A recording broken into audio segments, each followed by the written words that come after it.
The moving truck pulled up to the curb, its brakes hissing like a sigh of relief. It had been a long road, figuratively and literally, for Malik Johnson.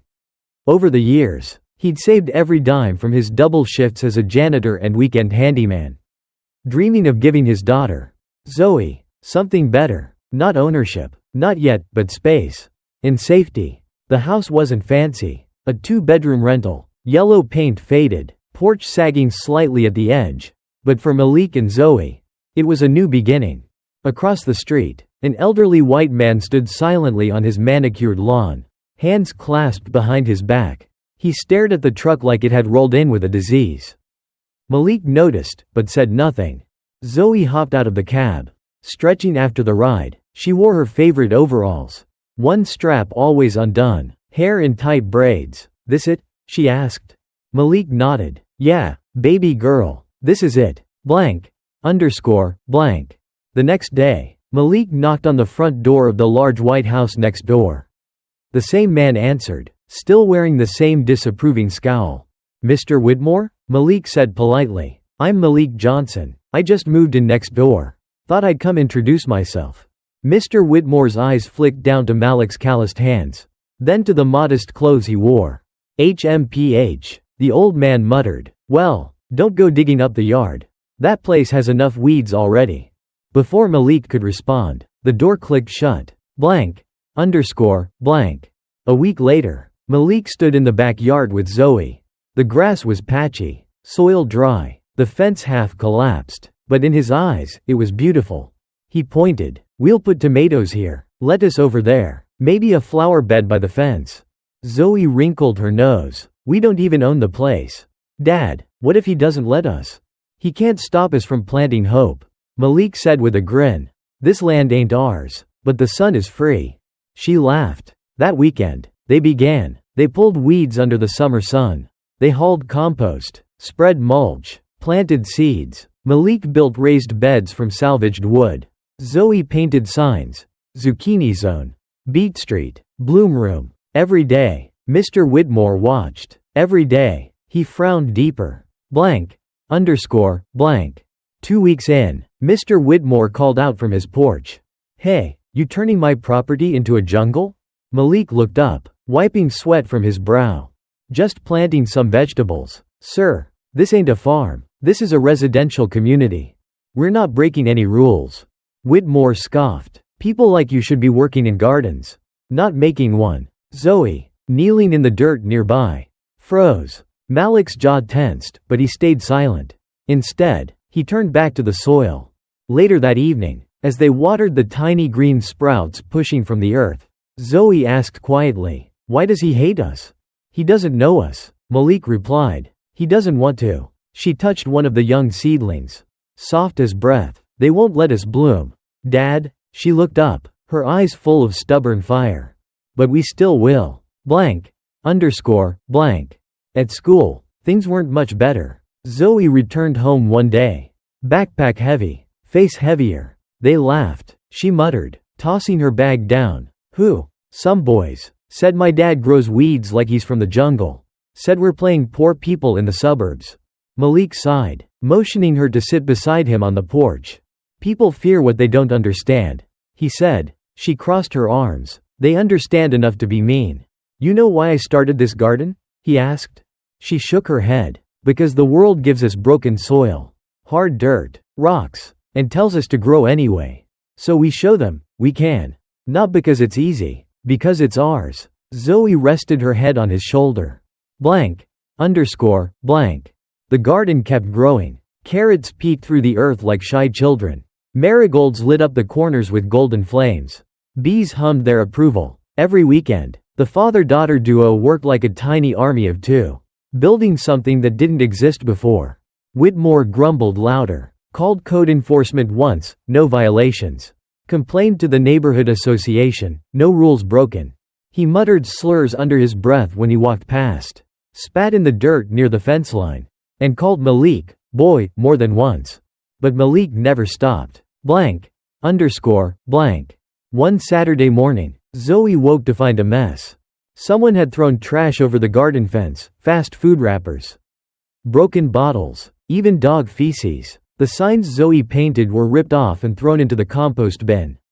She screamed. Malik rushed outside. Mr. Whitmore stood on his porch, arms folded. "You see this? This is what happens when you bring the ghetto into the suburbs," he said smugly. Zoe shook, fists clenched. "Don't," Malik said gently, resting a hand on her shoulder. Instead, he picked up a rake. Wordlessly, he began to clean. Zoe joined him. They said nothing for a long time, just the rustle of garbage bags, the scrape of tools, the sound of dignity refusing to die. Blank. Underscore. Blank. That night, Malik tucked Zoe in. "You okay?" he asked. "No," she whispered, "but I will be." "Good," he said, standing. "Because this garden? It's more than plants now. It's proof that something beautiful can grow, even here." As he left the room, Zoe whispered again, "They won't let us bloom, Dad." A pause. "But we still will." The sun rose over a garden blooming in defiance. Green life surged from once barren soil. Tomatoes ripened under Malik's careful watch.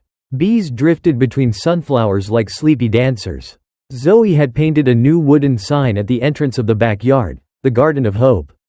But not everyone saw hope. Blank. Underscore. Blank. That morning, Whitmore appeared by the fence, holding a piece of paper. Malik was pruning basil. He looked up as the old man cleared his throat. "I've spoken to the property board," Whitmore said coldly. "If you don't remove this eyesore, I'll start the eviction process."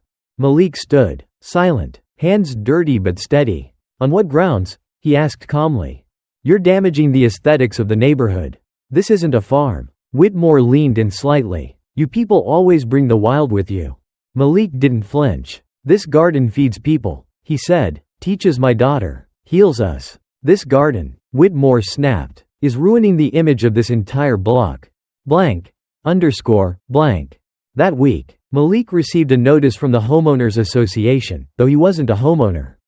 The letter stated that Tenant was in violation of community standards. He wasn't surprised. So when he was invited to attend the next WA meeting, he showed up in his Sunday best, button-down shirt, polished shoes, calloused hands folded neatly in his lap. The room was full, neighbors he'd nodded to on the street, others he'd never spoken to. Some looked away when he entered. A few smiled nervously. Mr. Whitmore stood at the front, waving a stack of photos of Malik's garden like they were evidence in a trial. "This is a residential area," he barked. "Not a community project, not a nonprofit, not a political statement. This kind of thing attracts pests, lower property values, brings in outsiders." Murmurs filled the room. But then, something unexpected happened. An elderly woman near the back stood up. Mrs. Elliott, Zoe's favorite neighbor. She'd once left them a pie with a note. "Let the earth bless you. I've lived here for 42 years, she said softly, "and I've never seen anything more beautiful than that garden. The colors, the peace, the care. I walk past it every morning and it makes me feel young again." A younger man spoke next. "My son's in Zoe's class. He told me about the vegetables they're growing. That's education, not danger." Then a gruff voice. "I don't want people farming next to me. I came here to get away from that." The room cracked in half, supporters on one side, dissenters on the other. Malik rose slowly. "This garden," he said, voice firm but low, "was never meant to divide anyone. It was born out of silence, from a need to grow something in a world that too often leaves people like me invisible. I don't ask for approval. I ask for dignity." Blank. Underscore. Blank. That night, Malik wrote a letter. He addressed it to the city council, the Office of Sustainability, the school district, and even the mayor. In it, he asked that his backyard be recognized as a community educational microgarden, and proposed naming it the Garden of Hope. He included photos, testimonies, and a short video Zoe filmed. What he didn't know was that someone else had also filmed something. Blank. Underscore. Blank. 3 days later, a 14-year-old classmate of Zoe's uploaded a video to TikTok. It showed Zoe walking her dad through the rows of herbs, explaining the names, origins, and uses of each plant. Her voice was soft but proud. Her eyes sparkled when she touched the leaves. The caption read, "This garden helped my friend's dad fight racism. Share if you believe in growing more than food." It went viral. By the end of the week, A local news station showed up at the house, interviewing Malik while Zoe blushed behind the camera. Blank. Underscore. Blank. Back inside, Mr. Whitmore seethed. He called the water company, claiming Malik's usage was excessive. The city investigated, but found no fault. He tried again, this time arguing Malik had violated the rental agreement. You modified the property without consent, he snarled, dropping an envelope at Malik's door. Inside was a notice of lease termination. Blank. Underscore. Blank. Zoe found the letter first. Her hands trembled. Dad? Malik took it, read it, and closed his eyes. He didn't speak for a moment. Then he walked outside. But something was wrong. Water was gushing from one of the raised beds. A hose had been slashed. The mulch was soaked, flooding the roots. Several of the wooden signs had been smashed. Zoe gasped. The sunflowers, their tall stalks were bent and broken, snapped like toothpicks. Zoe dropped to her knees, sobbing. Malik stood frozen. Then slowly, he stepped into the mud, picked up the broken signs, and began pressing them back into the ground. He didn't say a word. Zoe looked up through her tears. Why would they do this? Malik's voice was soft, full of gravel. Because weeds don't like to see something beautiful take root. She wiped her nose. But we were winning. People liked the garden. We were good. He knelt beside her, took her hand in his. They can step on flowers. He looked around, gaze hard but not bitter. But they can't stop spraying. Blank. Underscore. Blank. The next day, people came. Mrs. Elliott brought seeds. 2 teenagers from Zoe's school brought shovels. A teacher dropped off compost. A local pastor stopped by and said, "We saw the video. Count us in." Zoe smiled for the first time in days. The garden would rise again. The soil was soggy. The sunflowers were gone. But the will to grow? Still rooted deep. Malik and Zoe stood side by side, surveying the wreckage left behind by vandals and hatred. Yet something about the broken pieces only made them more determined. The next morning, Malik returned from the hardware store with large barrels and plastic tubing. Rainwater catchment system, he explained. If they cut the water again, we'll have our own. Zoe grinned. That's kinda brilliant. Together, they spent the next week rebuilding, stronger this time. Raised beds were reinforced. Chicken wire now guarded the vines. Seeds were sown again, this time with help from the neighborhood. What had started as a father-daughter project was now a community cause. Blank. Underscore. Blank. One quiet afternoon, while Malik was trimming lavender, an older gentleman in khakis and glasses wandered by. "Excuse me," he said, peering over the fence. "Are you the gardener?" Malik smiled. "One of them." The man stepped closer. "I teach sustainable agriculture at the university. I was visiting a friend nearby. Couldn't help but notice, you're using rotational planting, rainwater harvesting, companion crop strategies." Malik chuckled. "Didn't know there was a name for what we were doing. Just trying to work with the land." The professor looked around, visibly impressed. This is textbook permaculture. On a rental lot. Do you mind if I take a few pictures? Be my guest. The next week, Malik received an invitation. Speak at the university's community farming seminar. Just a 10-minute talk. He almost said no, but Zoe said yes for him. Blank. Underscore. Blank. Within days, the Garden of Hope was trending again. A student newspaper ran the headline, "The Garden That Refused to Die." That same headline was picked up by a regional magazine, then by a national blog focused on urban agriculture. Photos of Zoe holding freshly picked kale, Malik teaching kids about compost, neighbors smiling together under the late summer sky. The garden had become more than soil and seeds, it had become symbolic. A portrait of what resistance could look like when planted with patience and watered with grace. Blank. Underscore. Blank. Back at school, Zoe stood in front of her class giving a presentation titled, "How Grown Things Help Us Heal." At the end, 3 classmates clapped before anyone else did. One teacher asked if Malik would consider speaking to the whole school at an assembly. Blank. Underscore. Blank. Meanwhile, in his house, Mr. Whitmore was fuming. The neighborhood now buzzed with visitors. Cars slowed to take photos. Children came by after school to ask Zoe questions about mint and marigolds. Whitmore called another emergency WA meeting. "This has gotten out of hand," he snapped. "This is no longer a garden, it's a political statement." A young mother spoke up. So what if it is? It's teaching our kids about food. About resilience. He banged his cane against the ground. He's using this garden to push an agenda. Making the rest of us look like racists. Someone muttered from the back. No one needs his help for that. Blank. Underscore. Blank. The next day, Whitmore posted on a local neighborhood app. The so-called Garden of Hope is nothing more than a propaganda tool. I fear it's dividing our community by pushing reverse racism. Let's take back our neighborhood. The post backfired. Screenshots spread online. People responded with thousands of comments. A garden isn't the problem. Your heart is. Reverse racism? You mean a black man planting vegetables bothers you more than actual hate? This is why the garden matters. Even residents from other states started messaging Malik with words of encouragement. Blank. Underscore. Blank. That weekend, a van pulled up in front of the house. Out stepped a woman in a green jacket with a sunflower pin.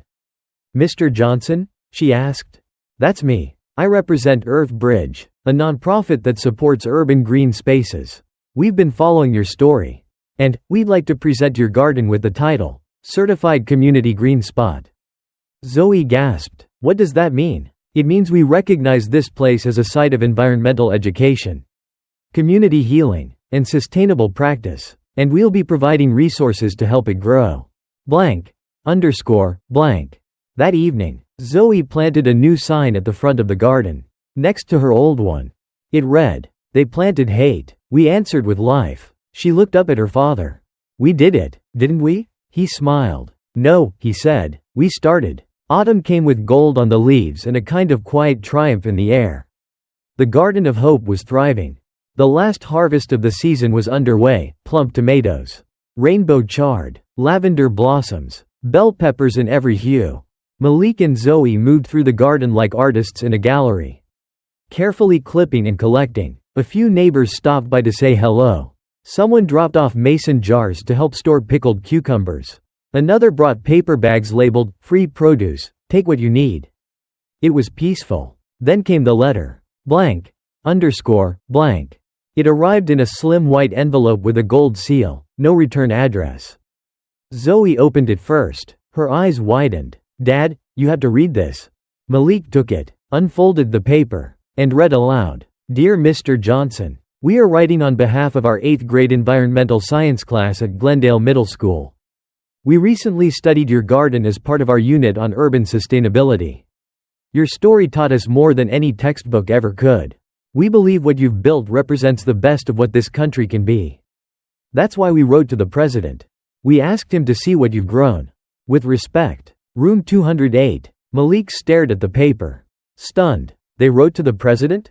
Zoe beamed. Kids have power too. Dad. He laughed softly. Apparently. Blank. Underscore. Blank. Weeks passed. The air grew colder. Malik built a small hoop house to protect some of the crops. Zoe began a school club called Young Gardeners United. Then, one Wednesday morning, something strange happened. An unmarked black SUV rolled slowly to the curb, followed by another. Then 2 men in dark suits stepped out, scanning the surroundings. Malik was kneeling near the cabbage bed. Zoe was rinsing carrots in a metal basin. One of the men approached. He spoke softly into a device clipped to his collar. Then came the motorcade. A sleek black limo pulled up. And out stepped the President of the United States. Blank. Underscore. Blank. There were no cameras yet. No fanfare. Just the most powerful man in the country walking slowly through a narrow path lined with basil and beets. Malik stood frozen. Zoe dropped the carrots. The president smiled and extended his hand. Mr. Johnson, he said, I've been hearing about your garden for weeks now. Thought I'd come see it for myself. Malik hesitated for a heartbeat, then reached out and shook his hand. Sir, he managed. Welcome. Blank. Underscore. Blank. News crews arrived within minutes.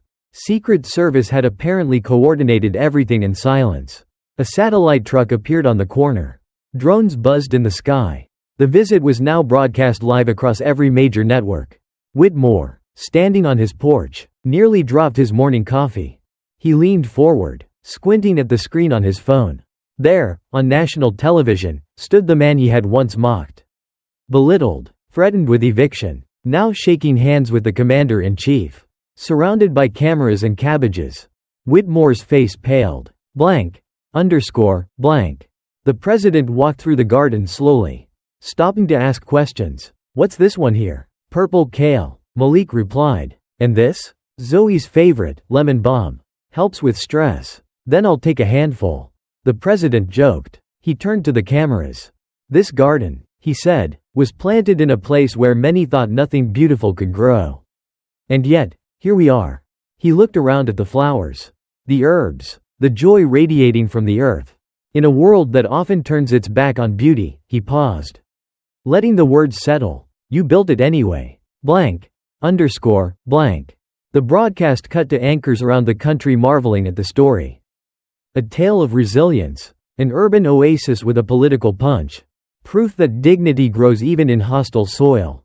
That night, Malik's inbox exploded. Hundreds of messages. Thousands. Educators. Farmers. Veterans. Mothers. Young activists. One message came with a banner attached.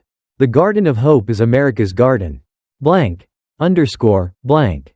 The president stayed for 30 minutes. Before leaving, he turned to Zoe and said, "You've got leadership in your bones. Don't let anyone pull the roots out of that." Then he handed her a letter in a blue folder. She opened it and gasped.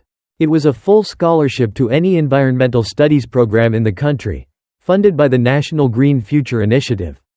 Tears welled in her eyes. I don't even know what to say." "Then let the flowers do the talking," the president said with a wink. Blank. Underscore. Blank. As the sun dipped low and the cars pulled away, Malik and Zoe stood in silence, staring at what had just happened. From mud and mockery to national spotlight. From hate and weeds to hope and headlines. Zoe turned to her dad. "Did that really just happen?" Malik looked down at her, eyes glistening. "We just gave this country something to believe in," he whispered. Blank. Underscore. Blank. Whitmore stayed inside for days. When he finally emerged, it was only to see a bronze plaque being hammered into the fence post of Malik's garden. The Garden of Hope, recognized by the Office of the President for Educational and Environmental Impact. Built by Malik and Zoe Johnson 2023. He looked once, then turned back inside. No one saw him again for a long while. The garden didn't just grow plants anymore. It grew invitations. Within weeks of the president's visit, Malik Johnson's inbox turned into a blooming orchard of opportunity. Environmental educators wanted to feature his methods. Community colleges asked him to consult. City programs in Detroit, Oakland, and Atlanta wanted his help replicating his techniques. Malik, the quiet man with calloused hands and humble roots, was now on a national stage. And all of it had started with one simple belief. That even in hostile soil, something beautiful could take root. Blank. Underscore. Blank. Meanwhile, the little house next door went quiet. Mr. Whitmore packed up and left the neighborhood without a word. No goodbye. No confrontation. Just one for sale sign planted on the lawn where he once stood. Scowling, the house didn't stay empty for long. A young couple bought it, a schoolteacher and her husband, a social worker. On their second week in the neighborhood, they brought Malik a letter. It read, "Dear Mr. Johnson, though I did not plant the seeds of division here, I feel a responsibility to pull the weeds. On behalf of this home, this street, and every silence that should have been broken, I'm sorry. May our future as neighbors be rooted in better soil. Ava Montgomery." Malik smiled. Zoe placed the letter next to the plaque in their garden shed. Blank. Underscore. Blank. That spring, youth gardens launched. It was Zoe's idea. One afternoon, she said, "There are other kids like me, black, brown, forgotten, who love plants but don't have the space. What if we gave it to them?" Malik blinked, proud. They started with 5 youth gardens, empty lots, donated spaces, school yards. Zoe worked with teachers, artists, soil scientists. They raised funds online. A local gardening brand became a sponsor. A community center donated tools. Within a year, youth gardens had chapters in 7 cities.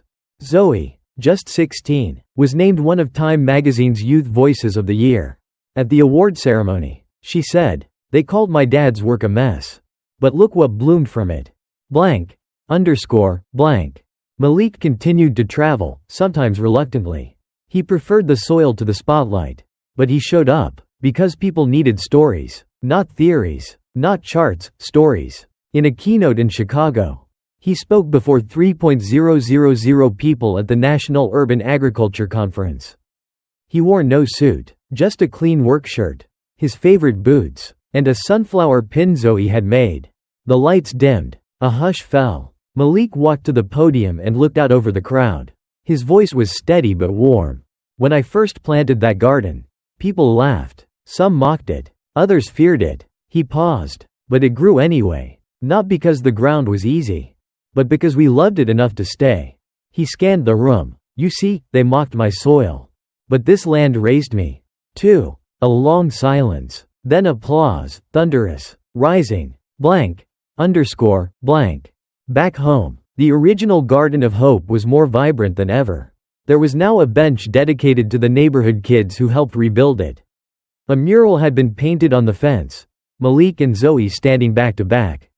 Sunflowers bursting behind them. And every Sunday, people came, not just to take vegetables but to sit, talk, share. Widows brought recipes. Teens brought music. Teachers read poetry. It had become what gardens were always meant to be. A place where everything could grow. Blank, underscore, blank. One late afternoon, as the sky turned amber and petals turned toward the setting sun, Zoe and Malik sat quietly under the fig tree they planted together. Children were laughing in the distance. Someone was humming. The scent of mint drifted on the wind. Zoe whispered, "Do you think it was all meant to happen this way?" Malik looked at her, then at the garden, the life, the struggle, the triumph in every leaf. "No," he said, "we made it happen." She smiled. And as the final rays of sunlight bathed the blossoms in gold, a soft wind rustled the leaves. In the distance, on a hand-painted sign, the words stood bold beneath blooming marigolds. Respect grows where hate is weeded out. Thank you for listening to this story of courage, soil, and soul. If it moved you, let it grow. Share it, speak it, be the reason someone blooms. Until next time, take care, and remember, respect, like a garden, begins with what we choose to plant.